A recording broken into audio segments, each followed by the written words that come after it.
Hi everyone, and welcome to Business Spotlight, where today we've got the pleasure of being joined by Craig Mackie, who's the founder and MD at Shine in Glasgow. Welcome, Craig. Oh, nice to chat to you. How are you? I'm very good today. The sun is shining, so it's all good, thank you. Okay, and on that note, we're talking about Shine. What does Shine do then? What do you do at Shine? So we're a creative agency. I started the business in '99, which is many lifetimes ago. We're a creative agency, and we've got a digital side to the business and a design side to the business. And we work with clients. We design everything and anything that they need to communicate with their customers, with their clients, whether it's business to business or business to consumer. Okay, so for those of us that are not familiar with creative design, what are those little things that you do? Give us some examples of projects that you've worked on without naming anybody if you don't want to, but what are the types of things? I will name drop with abandon. Well, put it this way, I'm a great believer that even one of the smallest marketing tools you've got is your business card. And one of our goals is that if a client hands over a business card that we produced for them, that it should not go in their pocket without a conversation. All right. Either because it's beautifully printed, it feels nice, it's on textured papers, it's duplex or triplex where you're gluing sheets of paper together, so it's so heavy you can use it as a doorstop, or it fixes a wobbly table in Starbucks. Yeah. So when something like that gets handed over, it makes you memorable. In the same way that when someone hits your website, if it speaks to them using the right language and the right visuals, it becomes memorable. It becomes aspirational. It becomes a place when I say you want to visit, both visiting the website and get to know the company more. So we make our clients memorable. You make them memorable. And so actually on business cards, is there still a place for business cards? Is that still a thing that people require and buy from you? I suppose maybe gone are the days of can we have 1,000? Yeah. And it's more a case of can we have something really, really nice and just have 100 of them? Yeah. But there is still a market for it. There's still, I still think it's more personal than just finding LinkedIn. Yeah, I think that. Because that card goes in the pocket, it goes in a briefcase, it goes wherever, and it then goes on the desk. Plus also sometimes that card gets handed on to somebody else. An MD of a business might hand it on to a marketing director of a business, or an admin person might hand it on to a marketing exec. So I still feel it's a very valuable tool before someone would then take a trip to LinkedIn, Twitter. Yeah, to check you out. Whatever the social media platform of the day is. And did you say it was 99 you established the business? I started in 99, so yes. And I worked at 2 agencies before that in Glasgow, and was frustrated at this ceiling that I was presented with in the agency I was in. So I was 22 years old, and I just kind of thought, well, I'm young enough to make a mistake. What could possibly go wrong? Many things have, but it was more, I'll give it a go, see what happens, and if it doesn't work, and I only make it a couple of years, I'll go and get another job. That was the theory, and I suppose I still do think that if it doesn't work out, I will go and get another job. Well, 20 odd years later, it would suggest that you're making a pretty good go of it, Craig. I think 24 years later, I'm probably also unemployable. Yeah, maybe. I think that's said for a lot of people who own their own businesses, isn't it? I think, many business owners are of that style where they would, if they were to go and work somewhere else, they would roll in and start telling everybody what to do. Yeah, but 22, that's quite a young age to make the bold step of going out on your own. Did you feel brave at the time? It wasn't. It was more frustration than bravery. It was more, I was working with two people who maybe had different directions they wanted to go in, and time passed in that studio, and I just realized that I was never going to become director. I was never going to get above my sort of studio manager role. And I was a good designer. I wasn't a great designer. Yeah. So I enjoyed the client side of activity as well. I enjoyed the sport of business. I kind of enjoyed putting a suit on, not today, forgive me for that, putting a suit on and going and having those meetings. I enjoyed that side of things. So it was more like, well, I'll just go and do it, see what happens. And so tell me about the path between being a designer to being a business owner. What was the journey like there? How did you find that? I suppose it wasn't a journey. It was probably just more a realization that as I was employing designers to work alongside me, and as the business was growing in the early 2000s, that the stuff that was getting put on the table by them was way better than what I was putting on the table. Right. And when you're 100% a designer and you're immersed in that role and immersed in that industry, whereas I was maybe 30% that role, 30% trying to run a business, 30% out seeing clients, just that realization of, right, you need to, there's one of these memes that you see, which is, write down what you enjoy doing and write down what you did today and see if the two marry up. So it was more like, as I said, I was good, I wasn't great. So employ people that are better you than doing that, and step back and do the client side things, because, when you're trying to sell a business, the managing director, the owner, that person going in is kind of the best salesperson. Yeah, absolutely. It's interesting because we say, only do what only you can do, but it feels like you figured that out fairly early on in your career, in your business. Quite a lot of people still hold on to all the things that they used to do and don't let some of them go, but you feel like you've made that step kind of fairly early on in your... Yes, but I didn't find it difficult, because I saw what was getting put down the table, and there's no ego here, there's no ego in Shine with any of the team. It's more who's the best person to do the job. So it was more just, it was quite a simple decision of, and there was, I could have brought in a managing director to run the business, and I would try and go and be the 100% designer, but I said I enjoyed that side of it more than, and plus, when you get younger talent coming through and people come straight out of college and university and bring their portfolios in, you look at that stuff and go, that's really cool. Yeah. Do you still do any design yourself? No. Right. Okay. And do you miss it? I suppose I do, because it's creative. I am a creative person. My role is, what I get a thrill out of is walking past the screens in the studio and seeing what the guys are producing and getting some things put in front of me and my opinion being asked. So as much as I've got a head of design, I still like to get involved just from that, think about it from this point of view, think about what the MD of that business is going to think about how that's going to land in this context. So I still bring a bit of strategy to that, or a wee bit of, I go and ask the right questions. But no, I get a kick out of seeing the quality that lands on my desk or lands with our clients. And I don't, so my team are outstanding. And you've got a really well-established team, haven't you, Craig? Yeah, so the current team made it through COVID. So we've all been together in this current guise since mid to late 2019. Wow, that's good. So yes, and COVID was fun, but we all dug in, got through it, and we've stuck together, and everyone sort of went an extra mile through that period, and it's good, and it's a relaxed studio. I try and give everyone the space to do their job well. Yeah. And hopefully that works. And I guess the customer service must really shine through as a result of the team being so solid. It does.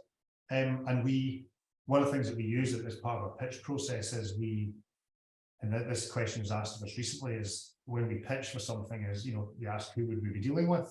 And it's trying to not worry too much about the look of disappointment in their faces when they say, well, it's us. I made the decision many years ago not to have account managers. And because they just muddied the water between what a client says and what a designer needs to hear. So everyone in the business is a creative person. Even Laura, who's our studio manager, was a designer, took time off to have a family, and when she came back to work, she wanted to work somewhere that was in that industry. So although she is helping me run the business and is much more on the admin side and helping me, she gets what we do. And her opinion gets asked and stuff now and again. So everyone in the business is creative. And is it a particular industry or industries that you specialise in, or you prefer to work in, Craig? Hospitality has been a real strength for us. We've dealt with the Torridon Hotel, nice, which is in the Highlands, 5-star, 18-bedroom boutique hotel. Have you been up to visit? Sorry? Have you been up to visit? Well, I should get a carriage clock from them, because I think I've stayed in every room. Oh, really? Good. Yes. Is it worth the hype? Is it live up to its reputation? It is worth the 4.5-hour drive from Glasgow, yes. Okay. So we dealt with them since 2010. And during COVID, we took them through a rebrand and redid the website, etc. And they were featured on, this is where things went really, really well for them. They were featured in the BBC's Amazing Hotels programme. Yeah, I think that's where I watched it, actually. So their website went from getting 300 to 400 people visiting it a day. Now it's got 3,000 to 4,000 people visiting it a day. Wow. And when so we were all on duty that night when it was broadcast. Yeah. Looking after the socials and looking after the website. We moved the website onto a different hosting platform. There was 65,000 people on the website at the same time, about 2/3 of the way into the show, and the website held. And it would have fallen over if you hadn't moved the platform. The German hotel that was featured the week after, their website crashed within about 10 minutes of the program going live. Yeah. And the hotel the week before, it crashed as well. Yeah. So we geared up for these kind of things. So we've dealt with that's the Torridon since 2010. We've got hotels that we deal with in Aberdeenshire, Perthshire, down south. We're just doing a rebrand website for Ardo House, which is Aberdeen. And yes, so hospitality is a good one for us. I was speaking at the National Hotel Marketing Conference about a month or so ago. Right. Which is held in St George's Park in England always thinks in shires, but it's just north of Birmingham. Yeah, that's another nice hotel. I've been there too. That is. So I was speaking at that with our client from the Cairndale Hotel in Dumfries about how we did a rebrand and a website to align with them doing a big refurbishment. Because if they did the big refurbishment, the website would have looked, the hotel would have looked so much better, but the marketing is still what it was. Yeah. And we couldn't have redone the website unless he was going to do the refurbishment. The two had to be done at the same time. So the whole place was sort of elevated over a 12-month period, and we're about to start working on branding for their spa because they're about to start building a spa as well. So speaking at those conferences, and we've sponsored some conferences as well. We go to a few Visit Scotland regional, tourism conferences, and we exhibit and things like that. So yeah, we try and get our name out there in hospitality, but we work in many different sectors. We're doing a chauffeur drive company just now. I was about to tell you one that I can't say yet. There's it'll turn up on LinkedIn in a few days. Okay, we will watch. So, and a bus company in Birmingham. So it is rich and varied. So we've got the hospitality specialism. Yeah, it is across all sectors. And it sounds like you must be a real leader in your industry if you're being asked to speak at such prestigious conferences. It's a testimony to the work you've done. Thank you for saying that. I think that working with the Torridon has done us many favours. They are so highly regarded in the industry. Yeah. That it's just got our name out there really well, and we've dealt with quite a number of 5-star properties and 4-star properties. So yeah, we're pretty well known in hospitality, which is good. And hopefully we're a very friendly, accessible agency to deal with. There's a few really big agencies, London-based, that do a lot in the world of hospitality, but we are hopefully nimble. Yeah, and hopefully that comes across today as we speak as well. If people are watching, they'll get a flavour for what it's like to work with you. And the team have also won some awards or been nominated for some awards as well. Is that true? Yes, so we are lucky enough to go to the Scottish Design Awards this year. We've got 2 nominations in. One for branding work, which is for a project we did in the Isle of Arran. It's a gentleman who had 8 cottages, now 9 cottages, and the website and the brand did not match what you actually saw. Yeah. So we've redone that, and it's up for a branding award. And we also did a crest, branding work for a luxury gun maker in Aberdeenshire. So that's in for the Design Craft Award. So yeah, tuxedos will be dusted off, and we'll keep our fingers crossed. Good.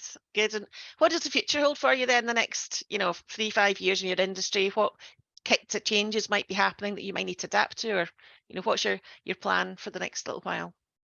Well, we do want to add to the team. We do want to, the type of projects we're doing now are much bigger than they were, 3, 5, 10 years ago. So we are looking to add to the team on both sides of the studio, but we'll do that when the time's right. We'll do that gradually. Again, adding to the team is such a important factor. You know, adding someone into what is a tight-knit group, you just need to do cautiously. Yeah. So, but you know, as I know, that it's down to getting the right person, getting the right fit, getting the right attitude. So, yeah, so we'll be adding to the team. Projects are getting bigger. The type of clients that are knocking on our door are bigger, and the type of doors that we're knocking on are getting a little bit bigger. So we can do a lot with the team we've got, but we will be, you know, growing steadily. Sounds good. You know, 24 years in, I've seen many agencies come on the scene in the creative world, rocket in, become, you know, the next best thing, and then disappear, you know, or fold, you know, with the same pace. And you know, my ideas with Shine is always this is a long-term plan. This is, you know, slow and steady wins the race. And if we do good work, good creative, and that speaks for itself. And yeah. And 24 years in, you've got a really stable team. You're winning awards. You're working with some of the biggest names in the industry, and you're nice people to deal with. So it's a ticking all boxes. So when you put it like that, I might look like I'm blushing, but you know, either I'm blushing or getting burnt at the weekends. Is just no. You know, you should be proud of what you've achieved and what you've grown so far. So if you're starting out again, Craig, what would you do differently? I don't know. I suppose there was a few waves in the business where I very much downsized. We grew at a certain pace to about 2005, 2006. And then I had a moment of realization we were not profitable. We were doing a lot of work. We're doing a lot of pitch work for free, etc., etc. So we scaled way back down again. Yeah. So interestingly, I went on a business course. Right. But I did that, you know, 7 years into running a business. And I learned a hell of a lot. And then that's the next sort of chapter was much steadier. Yeah. Because when I started the business, it was more just right, start the business, get everything set up, you know, sat there on the first day, realized I had no clients, did what any self-respecting business owner would do for my mum. Yeah. And so if I could have taken that business course and put it into my first year, is probably what I'd have done differently. I'd probably taken a lot more external advice and maybe got some kind of mentoring in place earlier. Because whilst I had the enthusiasm, you know, I clearly lacked back then a lot of skills and things like that. Yeah, I guess none of us can see our own blind spots, can we? No, and I think now luckily I've got a team that tells me what they are. And your mum, obviously. Sorry? And your mum. Yes, and yes, that gets pointed out too. But yes, the thing I would do differently is probably just got a bit of mentoring, and I've done some mentoring because I started the business with Prince's Trust money. Right. Okay. And I've since gone back and done some mentoring for them. Nice. So I think that's really important, and I think if I could move that business course back 7 years, but it would be helpful. Hey, I'm still here. It is what it is. So just before we close then, last piece of advice for anyone who's maybe behind in their business journey or just starting out in their business journey, what would be the one thing you'd say to them to definitely do? Or it might just be what you've just said. Yeah, find a small group of people whose opinions you trust. And you know, it's good to, whether you're going to get the right answer or the wrong answer, whether you're going to be challenged, it's good to be challenged. It's good for somebody to tell you that's a bad idea. Now you can still, you're the owner of the business, so you can still go ahead with if you've been told it's a bad idea. That's not stubbornness. That's, you know, if you believe in it. But it's good to have a close-knit group of people whose opinion you trust and who you would turn to at junctions or you know, as sounding boards. Yeah. I would say is just to try and, so if you are, so I'm sole director of the business, so that's how I was back then and it's still today. Yeah. And it must be different if you've got a board of directors. But you can create a board of directors and it might be your spouse, it might be a friend in business. It might be a friend who knows nothing about your business, but gives you some outside perspective. So you can have a de facto board. Yeah. As a kind of support group. Yeah. Sounds like good advice from somebody who's walked a few miles in the business journey. So thank you for that. Well done on all you've achieved so far, and we look forward to watching your future success, Craig. Well done. Thank you very much, and thank you for your time. Thank you.